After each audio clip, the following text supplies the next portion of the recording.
നമസ്കാരം. ബ്രിട്ടൻ രാഷ്ട്രീയത്തിൽ വീണ്ടും വലിയ അലയലുകൾ ഉയരുകയാണ്. അധികാരത്തിലെത്തിയതിനു ശേഷം സ്ഥിരതയുള്ള ഭരണവും മാറ്റവും വാഗ്ദാനം ചെയ്ത കെയർ സ്റ്റാർമർ ഇപ്പോൾ സ്വന്തം പാർട്ടിക്കുള്ളിൽ തന്നെ ശക്തമായ സമ്മർദ്ദം നേരിടുന്ന അവസ്ഥയിലാണ്. രാജിവെക്കണമെന്ന ആവശ്യം ലേബർ പാർട്ടി എംപിമാരിൽ നിന്ന് തന്നെ ശക്തമാകുമ്പോൾ ബ്രിട്ടൻ വീണ്ടും ഒരു രാഷ്ട്രീയ അനിശ്ചിതത്വത്തിലേക്ക് നീങ്ങുന്നുവെന്ന വിലയിരുത്തലുകളാണ് ഉയരുന്നത്. ബ്രിട്ടനിൽ പ്രാദേശിക തിരഞ്ഞെടുപ്പിൽ രാജ്യം ഭരിക്കുന്ന ലേബർ പാർട്ടി തിരിച്ചടി നേരിട്ടതിനിടെ പ്രധാനമന്ത്രി കെയർ സ്റ്റാർമറുടെ രാജി ആവശ്യം പാർട്ടിക്കുള്ളിൽ ശക്തമാവുകയാണ്. ലേബർ പാർട്ടിയുടെ 70-ലധികം എംപിമാർ കെയർ സ്റ്റാർമർ രാജിവെക്കണമെന്ന ആവശ്യമുയർത്തി രംഗത്തെത്തിക്കഴിഞ്ഞു. കെയർ സ്റ്റാർമറുടെ നേതൃത്വത്തെ പരോക്ഷമായി ചോദ്യം ചെയ്ത് മുതിർന്ന പാർട്ടി നേതാക്കൾ എത്തിയതിനിടെയാണ് പാർട്ടിക്കുള്ളിൽ രാജി ആവശ്യം മുറുകുന്നത്. കഴിഞ്ഞ ലോക്കൽ തിരഞ്ഞെടുപ്പുകളിലെ വലിയ തിരിച്ചടിയാണ് ഇപ്പോഴത്തെ പ്രതിസന്ധിയുടെ പ്രധാന കാരണം.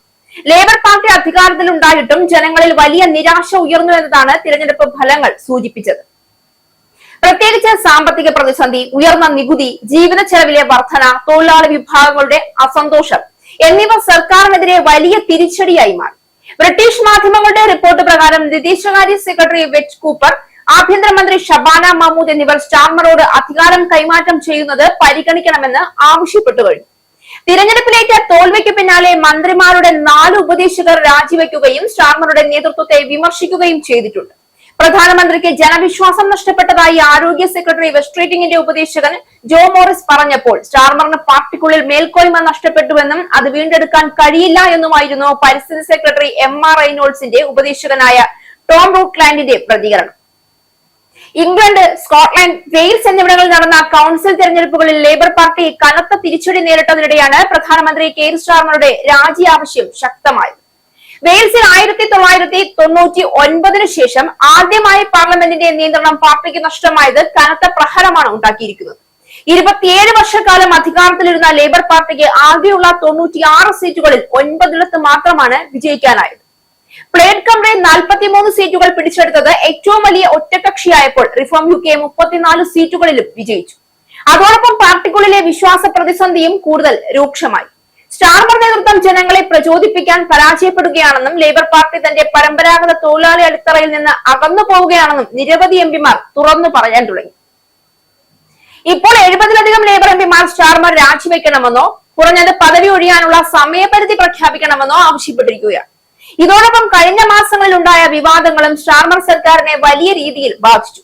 പീറ്റർ മണ്ടേൽസൺ നിയമനവുമായി ബന്ധപ്പെട്ട വിവാദം, പ്രധാന ഉപദേഷ്ടാക്കളുടെ രാജി, പാർട്ടിക്കുള്ളിലെ നേതൃത്വ പോരാട്ടം എല്ലാം ചേർന്ന് ടൗണിംഗ് സ്ട്രീറ്റിനെ സമ്മർദ്ദത്തിലാക്കി. സ്റ്റാർമറുടെ അടുത്ത അനുയായികളായ മോർഗൻ പോലുള്ളവരുടെ രാജിയും സർക്കാരിന്റെ വിശ്വാസ്യതയെ ബാധിച്ചു. ഇപ്പോൾ ബ്രിട്ടനിലെ രാഷ്ട്രീയ സാഹചര്യം പരിശോധിക്കുമ്പോൾ ഒരു വലിയ മാറ്റത്തിന്റെ സൂചനകൾ വ്യക്തമാണ്. ഒരു വശത്ത് ലേബർ പാർട്ടി ആഭ്യന്തര കലഹങ്ങളിൽ മുഴുകുമ്പോൾ മറുവശത്ത് നിക്കൽ ഫരാജിന്റെ റിഫോം UK ശക്തമായി ഉയർന്നു വരും. അതായത് ബ്രിട്ടനിലെ പരമ്പരാഗത 2 കക്ഷി രാഷ്ട്രീയത്തിന് തന്നെ വെല്ലുവിളി ഉയരുന്ന ഘട്ടമാണ് ഇപ്പോൾ. ഇവിടെ മറ്റൊരു പ്രധാന കാര്യം, സ്റ്റാർമർ ഇപ്പോഴും രാജിവെക്കാൻ തയ്യാറായിട്ടില്ല. ഞാൻ പിന്മാറില്ല എന്ന നിലപാട് അദ്ദേഹം ആവർത്തിക്കുന്നുണ്ട്. പക്ഷേ സ്വന്തം പാർട്ടിക്കുള്ളിൽ തന്നെ കലാപം ശക്തമാകുമ്പോൾ അദ്ദേഹത്തിന് മുന്നോട്ട് പോകുന്നത് കൂടുതൽ ബുദ്ധിമുട്ടാവുകയാണ്. മന്ത്രിമാരും യൂണിയൻ നേതാക്കളും പോലും നേതൃത്വ മാറ്റത്തെക്കുറിച്ച് തുറന്നു പറയുന്ന അവസ്ഥയിലേക്ക് കാര്യങ്ങൾ മാറിയിട്ടുണ്ട്. ഇതോടെ ബ്രിട്ടനിൽ മറ്റൊരു വലിയ ചോദ്യവും ഉയർന്നു. സ്റ്റാർമർ പോയാൽ പിന്നെ ആര്? ആഞ്ചലീന റെയ്നർ, വെസ്ട്രേറ്റിംഗ്, ആൻഡി ബൺഹാം തുടങ്ങിയവരുടെ പേരുകൾ ഇപ്പോൾ തന്നെ അടുത്ത നേതൃത്വ സാധ്യതകളായി ഉയരുന്നുണ്ട്.